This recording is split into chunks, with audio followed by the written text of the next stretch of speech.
الحمد لله وكفى وسلام على عباده الذين اصطفى أما بعد فأعوذ بالله من الشيطان الرجيم بسم الله الرحمن الرحيم ولا تقولوا لمن يقتل في سبيل الله أموات بل أحياء ولكن لا تشعرون. قال النبي صلى الله تعالى عليه وسلم وددت أن أقتل في سبيل الله ثم أحيا ثم أقتل ثم أحيا ثم أقتل أو كما قال عليه الصلاة والسلام. صدق الله وصدق رسوله النبي الكريم.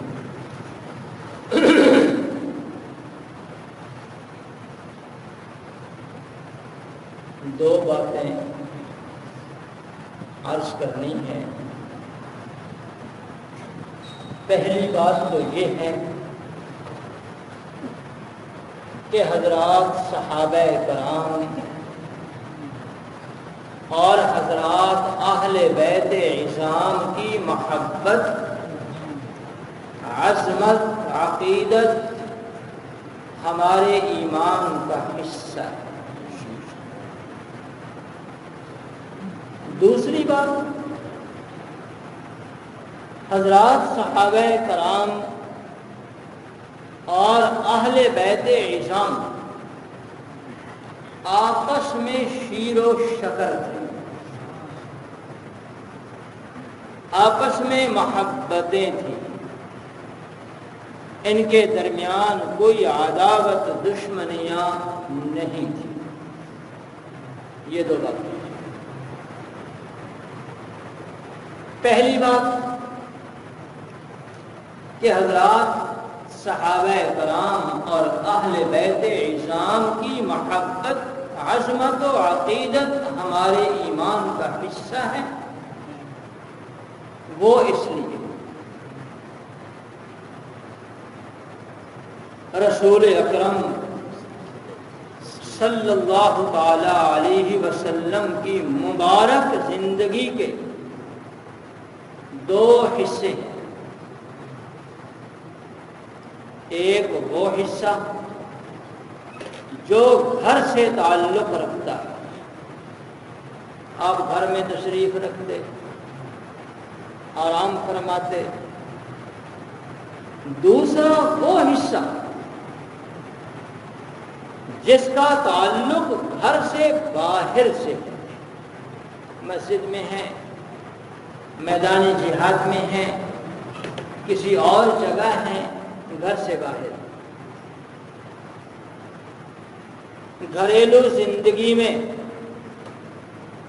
آپ نے جو کچھ ارشاد فرمایا وہ ہمارے لیے دین ہے.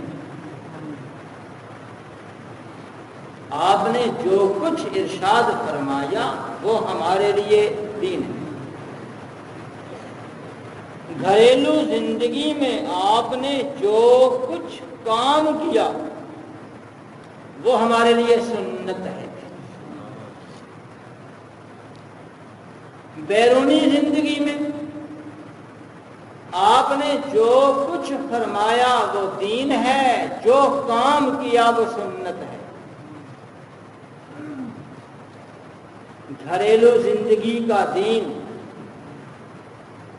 گھریلو زندگی سے متعلق سنتیں وہ ہم تک پہنچی ہیں گھر والوں کے واسطے سے.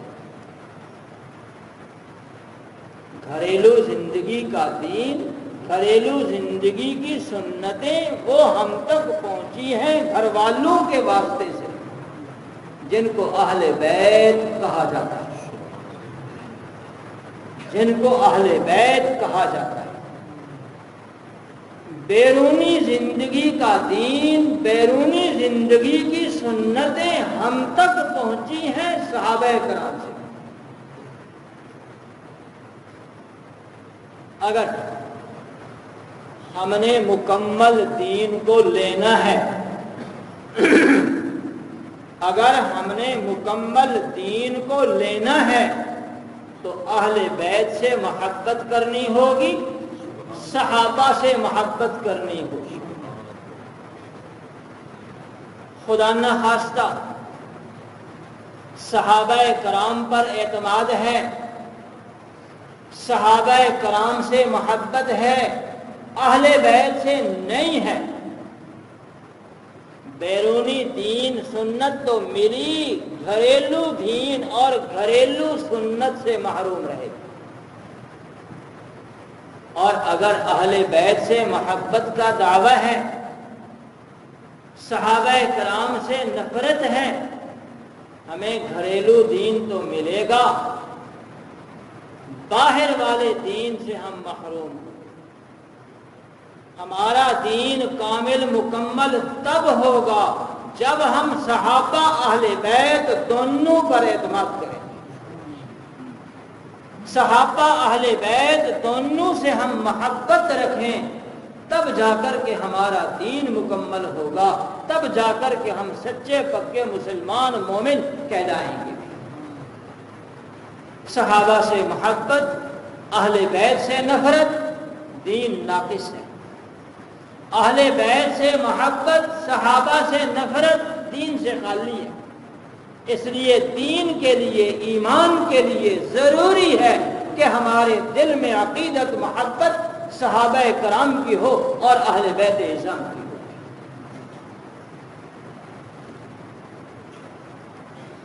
دوسری چیز، صحابہ اور اہل بیت، ان دونوں کے درمیان تعلق ہے، الفت و محبت ہے، یہ ایک دوسرے سے شیر و شکر ہیں، نعوذ باللہ ایک دوسرے سے نفرت رکھنے والے نہیں ہیں۔ دوسری بات یہ ہے، اس بات کو ثابت کرنے کے لیے، سمجھنے کے لیے چند ایک واقعات، چند ایک دلائل۔ کتب حدیث، کتب تاریخ میں ایسے واقعات بکثرت ملتے، کتب حدیث، کتب تاریخ میں ایسے واقعات کثرت سے ملتے ہیں جن سے یہی ثابت ہوتا ہے کہ صحابہ اور اہل بیت آپس میں شیر و شکر تھے، آپس میں تعلق رکھنے والے تھے، دوستیاں تھیں اور رشتے داریاں تھیں، دوستیاں تھیں اور رشتے داریاں تھیں۔ سیدنا صدیق اکبر رضی اللہ تعالی عنہ خلیفۃ الرسول کا لقب پایا، خلیفہ بنے، ان کے خلافت سنبھالتے ہی کچھ شورشیں شروع ہو گئیں، کچھ بد امنیاں شروع ہو گئیں۔ کچھ لوگ ایسے تھے جو مرتد ہونے لگ گئے، کچھ لوگ ایسے تھے جنہوں نے ختم نبوت کا انکار کر دیا۔ مسیلمہ کذاب، ان کی ایک جماعت آئی جنہوں نے کہا تھا کہ اے صدیق، ہم آپ کو خلیفہ مانتے ہیں، شرط یہ ہے کہ مجھے نبی مانا جائے۔ ایسی باتیں، ختم نبوت کا اس نے انکار کی۔ اور کچھ یہ فتنہ بھی، شورش بھی شروع ہوئی، کچھ لوگوں نے کہا کہ زکوٰۃ حضور علیہ السلام لیا کرتے تھے، آپ کے چلے جانے کے بعد اب زکوٰۃ ہم کسی کو نہیں دیں گے۔ حدیث پاک میں آیا، کفر من کفر من العرب عرب میں سے کچھ لوگ اس طرح کے حصوں میں بٹ گئے، مرتد ہو گئے، یا یہ کہ ختم نبوت کا انکار کیا، یا یہ کہ زکوٰۃ ادا کرنے کا انکار کیا۔ ایسے واقعات پیش آئے۔ صدیق اکبر نے مشورہ کیا اور فرمایا ہم تمام مصلحتوں سے آنکھیں بند کر کے، اللہ کا نام لے کر کے ہم تمام اسلام دشمن قوتوں سے جہاد کریں گے۔ اور اس جہاد میں مختلف حصے مقرر ہوئے۔ کچھ وہ تھے جو مرتدین کے طرف متوجہ ہوئے، صحابہ کا کچھ حصہ وہ تھا جو مانعین زکوٰۃ کے طرف متوجہ ہوئے، اور ایک حصہ وہ تھا جو ختم نبوت کا منکر مسیلمہ کذاب اس کی طرف متوجہ ہوا، اور سب سے جہاد کیا۔ اللہ جل شانہ نے ہر میدان میں فتح ہی عطا فرمائی، حتیٰ کہ مسیلمہ کذاب بھی مارا گیا، سارے فتنے ختم ہو گئے۔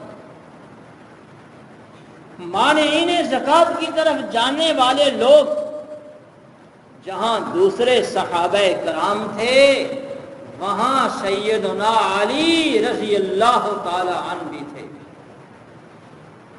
جہاں دوسرے لوگ شامل تھے اس میں، وہاں حضرت علی بھی موجود تھے، ساتھ دینے والے لوگوں میں سے تھے۔ اور واقعہ کتب احادیث میں یہ واقعہ موجود ہیں، اہل سنہ اس کو مانتے ہیں، اور یہ بات بھی ذہن میں رہے کہ اس آنے والے واقعہ کو شیعہ مورخ یعقوبی نے بھی اپنی تاریخ میں نقل کیا ہے۔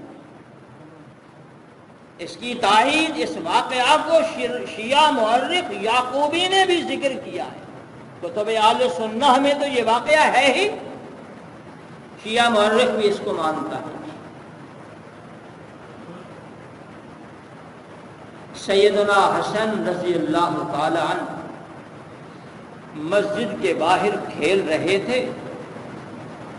صدیق اکبر خلیفۃ الرسول مسجد سے باہر تشریف لائے، دیکھا حسن کھیل رہے، چھوٹے بچے تھے، 7-8 سال عمر ہوگی۔ اس چھوٹے بچے کو اٹھایا، پیار کیا اور فرمانے لگے کہ تو اپنے باپ محمد کی شکل ہے، اپنے باپ علی کی شکل نہیں ہے، تیری شکل و شباہت اپنے نانا سے ملتی ہے۔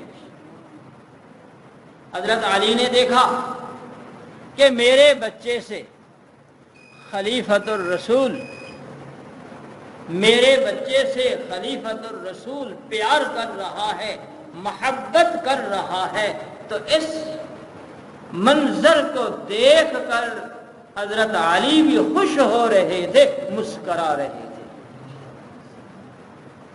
کیا خیال ہے؟ کسی آڑے وقت جو کسی کی مدد کرتا ہے، اپنوں کی مدد کرتا ہے یا دشمنوں کی؟ آڑے وقت اپنوں کی مدد کی جاتی ہے یا دشمنوں کی؟ اپنوں کی مدد کی جاتی ہے۔ علی المرتضی رضی اللہ تعالی عنہ مانعین زکوٰۃ کے جہاد میں جو شامل ہو رہے تھے، صدیق اور علی کے درمیان محبت تھی، تبھی تو جا رہے تھے۔ نعوذ باللہ اگر نفرتیں ہوتی تو کیوں جاتے؟ جب کوئی کسی کے بچے سے پیار کرتا ہے، محبت کرتا ہے، تب کرتا ہے جب اس کے باپ سے محبت ہو۔ ایمانداری سے کہیے، اپنے دشمن کے بچے سے کبھی تم نے پیار کیا ہے؟ نہیں کیا، دیکھنا بھی گوارا نہیں ہوتا۔ یہی سبق ملا کہ صحابہ اہل بیت کے درمیان الفتیں، محبتیں تھیں یا آپس میں شیر و شکر تھے۔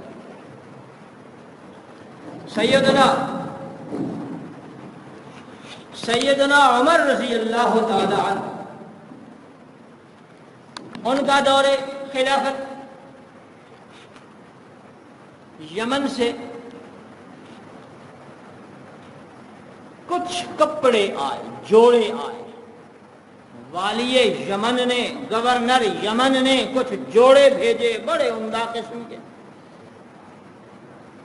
حضرت عمر نے ان کو تقسیم کیا.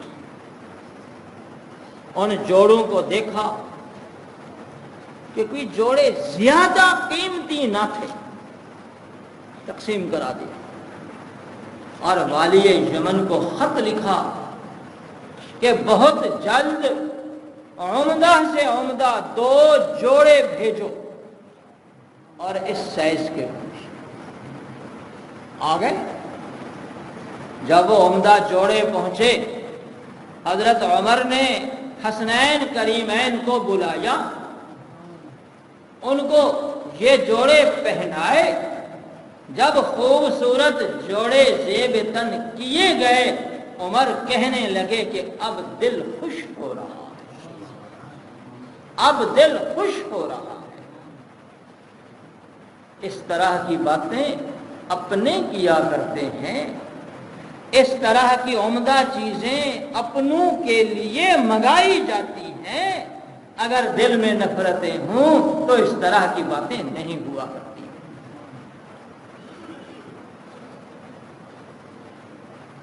سیدنا عمر رضی اللہ تعالیٰ عنہ کے دور میں اصفہان کا جہاد سامنے آیا. اصفہان کا جہاد سامنے آیا. وہاں حضرات حسنین کریمین بھی اس میں شامل تھے. دوسرے صحابہ کرام کے ساتھ یہ 2 نوجوان بھی اس میں شامل تھے. آگے ایک واقعہ شیعہ مورخ علامہ قمی اپنی کتاب تتمہ میں لکھتے ہیں. کیا واقعہ لکھتے ہیں کہ جب یہ 2 بھائی حضرات حسنین کریمین وہاں پہنچے، اصفہان کی ایک جگہ بیٹھے تھے، وہاں سے زمین بول پڑی، زمین بولنے لگی. اس وجہ سے اس زمین کو لسان الارض کہا جانے لگا. یعنی زمین کا یہ ٹکڑا، یہ جگہ وہ ہے جو ساری زمین کی زبان ہے. یہ وہ ٹکڑا ہے جو ساری زمین کی زبان ہے. سیدنا عمر رضی اللہ تعالی ان کے پاس کس طرح کے خزائن آئے. فارس فتح ہوا، وہاں کی غنیمتیں آئیں، جواہر موتی وہ آئے، ان کو تقسیم کیا جانے لگا. مشورہ یہ ہوا کہ ان خزائن کو، ان سونے چاندی کو، درہم دینار کو تول تول کے تقسیم کیا جائے یا ہاتھوں سے لپے بھر بھر کے تقسیم کیا جائے. ایک رائے یہ تھی کہ تول کر کے تقسیم کیا جائے. سیدنا علی رضی اللہ تعالیٰ عنہ فرمانے لگے نہیں، ہاتھوں کے ساتھ ان کو دیا جائے. حضرت عمر نے ان کی رائے کو لیا، ہاتھوں کے لپے بھر بھر کے سونے چاندی کے درہم دینار تقسیم کیا. اور جب تقسیم کرنے لگے، حضرت عمر نے فرمایا سب سے پہلے جس کو ہم دیں گے وہ حسنین کریمین ہوں گے، اس سے پہلے ہم کسی اور کو نہیں دیتے. سبحان اللہ. ان سے آغاز کیا گیا. سیدنا عمر رضی اللہ تعالی زخمی ہوئے، اسی میں ہی ان کی شہادت ہوئی. 1 محرم ان کی شہادت کا دن ہے. زخمی حالت میں سوچ رہے ہیں کہ میری آخرت کا کیا ہوگا. عمر سوچ رہے ہیں میری آخرت کا کیا ہوگا. کبھی ہم نے بھی اپنی آخرت کو سوچا ہے؟ عمر جیسے جلیل القدر شخص، ان کو تو آخرت کی فکر ہو، اور ہم جن کے دن رات گزرتے ہی نافرمانیوں میں ہیں، شاید کوئی لمحہ ہو جو نافرمانی سے بچا ہو، ورنہ تو ہمارے 24 گھنٹے ویسے ہی گزرتے ہیں۔ ہمیں بھی کبھی اپنی آخرت کی فکر ہوئی ہے؟ حضرت عمر اپنی آخرت کے بارے میں بڑے متفکر ہوئے۔ حضرت علی آئے، انہوں نے آ کر کے تسلی دی اور حضور علیہ السلام کا مبارک ارشاد سنایا کہ امیر المومنین عمر آپ پریشان نہ ہوں، حضور علیہ السلام نے آپ کے بارے میں بشارت دی ہے کہ عمر من اہل الجنہ، عمر جنتی لوگوں میں سے ہے۔ حضرت عمر نے یہی سوچا ہوگا کہ خوشخبری مل رہی ہے، یہ خوشخبری کسی اور مبارک زبان سے بھی مجھے مل جائے۔ جب آدمی کو کوئی خوشی کی خبر ملے، بار بار ملے، تو دل میں فرحت سرور بڑھتا ہے۔ عمر نے بھی یہی سوچا ہوگا۔ عمر کہنے لگے علی اس پر گواہی پیش کرو، بتاؤ اس فرمان کو اور سننے والا کون ہے؟ حضرت علی نے اپنے بیٹے حسن کو فرمایا حسن کھڑے ہو جائیے، اشہد علی ابی کا، اپنے باپ پہ گواہی دیجئے کہ آپ نے اس سلسلہ میں کیا سنا ہے۔ حسن کھڑے ہوئے، کہنے لگے حضور علیہ السلام کا فرمان کہ عمر من اہل الجنہ۔ ایسی خوشیوں کی باتیں اپنوں کو سنائی جاتی ہیں، ایسی خوشیوں کی باتیں اپنوں کو سنائی جاتی ہیں، اگر دل کے اندر کدورت ہو تو ایسی باتیں کوئی نہیں سناتا۔ سیدنا عثمان رضی اللہ تعالی عنہ کا دور خلافت، اس میں بھی حضرات صحابہ اہل بیت آپس میں شیر و شکر ہیں، ان کے درمیان کوئی اختلاف نہیں ہے۔ 26 ہجری والی مصر عبداللہ بن سعد نے خط لکھا امیر المومنین عثمان کو کہ مجھے اجازت دیں کہ میں طرابلس افریقہ کا سفر کروں اور ان علاقوں کو میں فتح کروں، اور ساتھ یہ کہ کوئی دستہ بھی ساتھ بھیج دیجئے کہ ہمیں مجاہدین کی بھی ضرورت ہے۔ حضرت عثمان نے اجازت دی اور ایک مجاہدین کا دستہ وہاں بھیجا، اور ان جانے والے لوگوں میں حسنین کریمین بھی شامل تھے۔ جب یہ آگے بڑھا، وہاں عقبہ بن عامر رضی اللہ تعالی عنہ وہ شامل ہوئے، افریقہ کے جنگلوں میں پہنچے، ان علاقوں کو فتح کیا۔ ہجری 30 میں سیدنا عثمان رضی اللہ تعالی عنہ تبرستان، خراسان، جرجان، ان علاقوں کی طرف مختلف مجاہدین کو بھیجا، اور ان تمام فتوحات میں حضرات حسنین کریمین شامل ہیں۔ یہاں ایک واقعہ شیعہ مورخ عبداللہ مامقانی اپنی کتاب تنقیح المقال میں لکھتا ہے۔ عبداللہ مامقانی اپنی کتاب تنقیح المقال میں لکھتا ہے کہ ان معرکوں میں فارس کا بڑا بادشاہ نامور یزدگزد مارا گیا، اور اس کی 2 بیٹیاں گرفتار ہوں۔ شیعہ کی شہادت کہ سیدنا عثمان رضی اللہ تعالی عنہ نے ان 2 بیٹیوں، یزدگزد کی 2 بیٹیوں جو 2 بہنیں تھیں آپس میں، ان 2 بہنوں کو تقسیم کیا حسن اور حسین کے درمیان۔ یزدگزد کی ایک بیٹی حسن کو دی اور دوسری حسین کو دی۔ سیدنا حسین رضی اللہ تعالی عنہ کے حصے میں آنے والی خاتون وہی ہے جو شہر بانو کے نام سے معروف ہے۔ اور شہر بانو خاتون کے نام سے پیدا ہونے والے بیٹے علی بن حسین جو معروف ہیں امام زین العابدین کے نام سے، امام زین العابدین کے نام سے بھی یہاں تاریخی طور پر تھوڑا سا اختلاف ہے کہ یزد کا قتل ہونا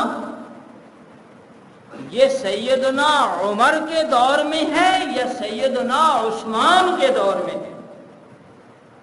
عام مورخین یہی کہتے ہیں کہ یہ سیدنا عمر کے دور کا واقعہ ہے، لیکن عبداللہ بامکانی نے اس کو حضرت عثمان کا واقعہ قرار دیا۔ بہرحال واقعہ جس دور کا بھی ہو، اس کو تو سب مانتے ہیں کہ یزد کی دو بیٹیاں، ایک حسن کے پاس آئی اور دوسری حسین کو دی گئی، اور حسین کے پاس آنے والی خاتون کے بدن سے پیدا ہونے والے امام زین العابدین ہیں۔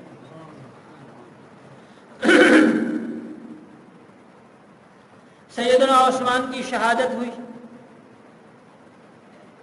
ان کے بعد سیدنا علی رضی اللہ تعالی عنہ یہ خلیفہ بنے۔ حضرت علی کی خلافت میں حضرت حسن صاحب تھے، وہ تو والد ہی ہیں، وہ تو والد ہی ہیں۔ سیدنا حسن رضی اللہ تعالی عنہ ایک مشورہ دیا اپنے والد گرامی کو۔ پہلے تخت اسلامی دارالخلافہ جس کو کہا جاتا تھا، خلیفے کا جائے مقام جس کو کہا جاتا ہے، وہ مدینہ طیبہ میں تھا۔ حضرت علی کے دل میں کوئی رائے تھی، حکمت تھی، آپ نے فرمایا کہ مدینہ طیبہ سے کوفہ کی طرف منتقل کر دیا جائے۔ صحابی رسول حضرت عبداللہ بن سلام اور سیدنا حسن رضی اللہ تعالی عنہما، ان دونوں نے رائے دی کہ آپ مدینہ طیبہ میں ہی رہیں، منتقل ہونا۔ بہرحال منتقل ہو گئے۔ حضرت علی کی شہادت ہوئی۔ حضرت علی کی شہادت کے بعد سیدنا حسن رضی اللہ تعالی عنہ یہ خلیفہ متعین، اور حضرت علی کی شہادت ہجری 40 میں ہے۔ درمیان میں رمضان میں 2-3 مہینوں کے بعد 40 سال ختم ہوا، 41واں شروع ہو گیا۔ 6 ماہ خلافت کرنے کے بعد سیدنا حسن رضی اللہ تعالی عنہ نے فرمایا میں یہ خلافت سیدنا معاویہ رضی اللہ تعالی عنہ کے حوالے کر سکتا ہوں۔ سبحان اللہ۔ ہجری 41 میں حضرت حسن کوفہ سے چلے، شام پہنچے، حضرت معاویہ سے ملاقات ہوئی۔ حضرت حسن نے اپنے خطبہ میں ایک بات ارشاد فرمائی۔ حضرت حسن نے اپنے خطبہ میں ایک بات ارشاد فرمائی، فرمانے لگے خلافت کا مستحق میں ہوں یا معاویہ، میں اس سے بحث نہیں کرتا۔ خلافت کا مستحق میں ہوں یا معاویہ، میں اس سے بحث نہیں کرتا۔ میں امت مسلمہ کو متفق متحد ہونا دیکھنا چاہتا ہوں۔ خلافت حوالے کر، خلافت حوالے کر۔ اور جب تک سیدنا معاویہ رضی اللہ تعالی عنہ زندہ رہے، اہل بیت کے ساتھ بہت ہی معاملہ آسانیوں اور کرم نوازیوں اور محبتوں کا تھا۔ سیدنا حسن رضی اللہ تعالی عنہ شہید ہوئے، زہر دیا گیا۔ جب حضرت کی شہادت ہوئی مدینہ طیبہ، حضرت حسن کی شہادت ہوئی مدینہ طیبہ ہجری 50 میں۔ ہجری 50 میں جو مدینہ کے والی تھے، گورنر تھے سعید بن عاص اموی، حضرت معاویہ کے رشتہ داروں میں سے تھے۔ گورنر تھے، سعید بن عاص اموی حضرت معاویہ کے رشتہ داروں میں سے تھے. اس شہید حسن کا جنازہ والی مدینہ سعید بن عاص نے پڑھایا تھا. کیا خیال ہے؟ یہاں عموماً ایسے ہوتا ہے کہ کہیں فوتگی ہو جائے تو مسلمانوں کی خواہش ہوتی ہے کہ ہمارا علاقے کی بڑی شخصیت، کوئی نیک آدمی، کوئی عالم، کوئی فاضل یہ جنازہ پڑھائے. جب بچہ پیدا ہوتا ہے گھٹی لگانی ہوتی ہے، کوشش ہوتی ہے کہ نیک آدمی کی گھٹی ہوگی، اور جب فوت ہو جنازہ ہوتا ہے تو کوشش یہی ہوتی ہے کہ کوئی نیک آدمی جنازہ پڑھائے. یہ ہمارے جذبات ہیں جی. کیا اہل بیت کے یہ جذبات نہیں تھے؟ ہمارے جذبات ہیں کیا اہل بیت کے جذبات نہیں تھے؟ ہم تو اپنے جنازے میں دشمن کو شریک نہیں ہونے دیتے. اگرچہ یہ ہمارا نظریہ، یہ طریقہ غلط ہے، کسی مسلمان کو جنازے سے روکنا نہیں چاہیے. فلاں فوت ہوا، وصیت کر گیا کہ فلاں فلاں سے میری دشمنی ہے، میرے جنازے میں نہ آئے، اس وصیت کا کوئی اعتبار نہیں ہے. لیکن ہمارا تقاضا تو یہی ہوتا ہے، جذبات تو یہی ہوتے ہیں. اور وہاں تو وہ امام بنا کھڑا ہے. خدا نہ خواستہ اگر آپس میں کوئی نفرتیں ہوتی تو وہ کب امام بننے دیتے؟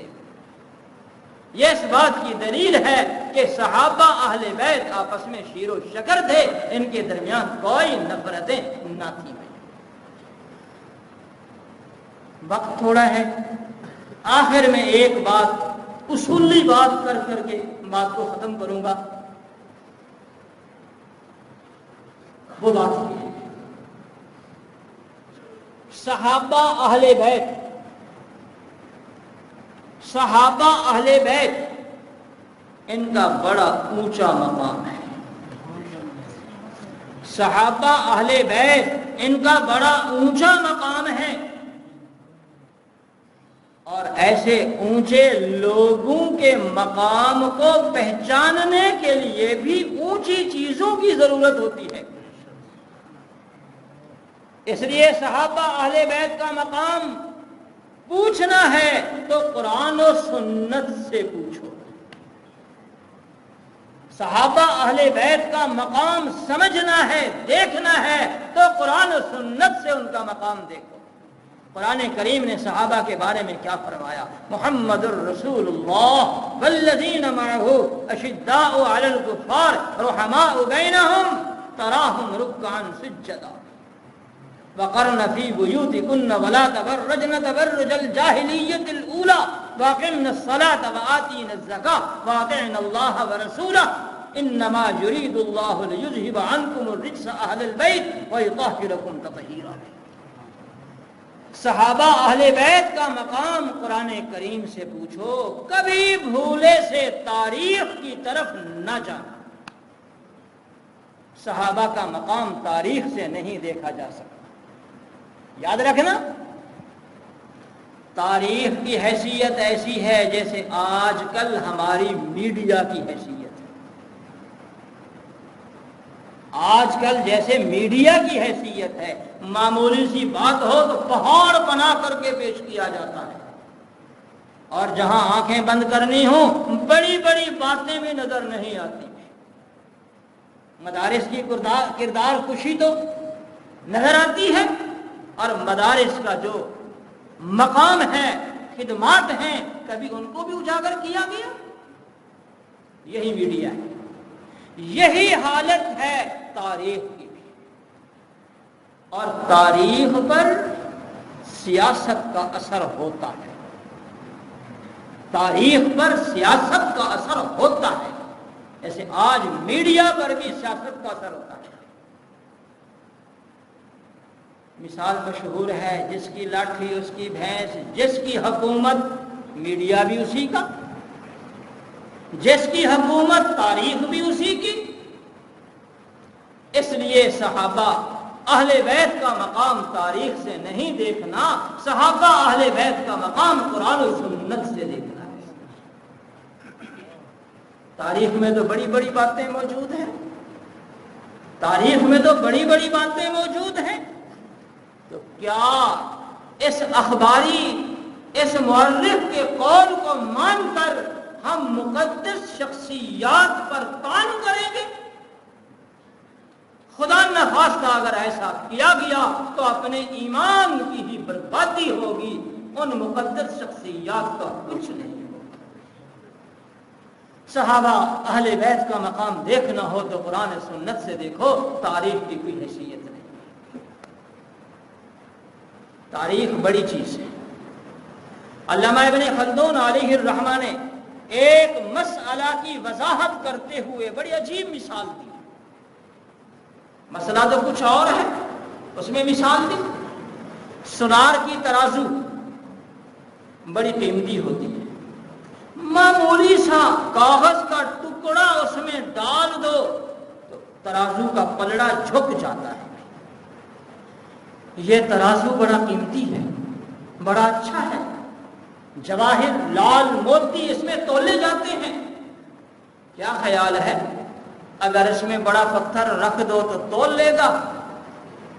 اس میں پہاڑ رکھ دو تو اس کو تول لے گا؟ پتھر پہاڑ اس میں رکھو کسی کام کا نہیں۔ تاریخ بھی بڑی اونچی چیز ہے، جس میں ملوک، ان کے حالات، امم سابقہ کے حالات ہمیں ملتے ہیں، بڑی چیز ہے۔ لیکن جہاں تک معاملہ ہے صحابہ اہل بیت کے مقام کا، وہاں تاریخ کسی کام کی نہیں ہے۔ تاریخ کی ہر وہ بات ہم لیں گے جس میں صحابہ کرام کی، اہل بیت عظام کی عزت عظمت بڑھتی ہو، اور ہر ایسے واقعہ کو ہم چھوڑ دیں گے خدا نہ خواستہ جس میں معمولی سی بھی بے ادبی کا ترشح ہوتا ہو۔ علامہ اقبال نے ایک بات کہی ہے، علامہ اقبال نے ایک بات کہی ہے، جس کھیت سے دہقاں کو میسر نہ ہو روزی، جس کھیت سے دہقاں کو میسر نہ ہو روزی، اس کھیت کے ہر خوشہ گندم کو جلا ہو ہمارے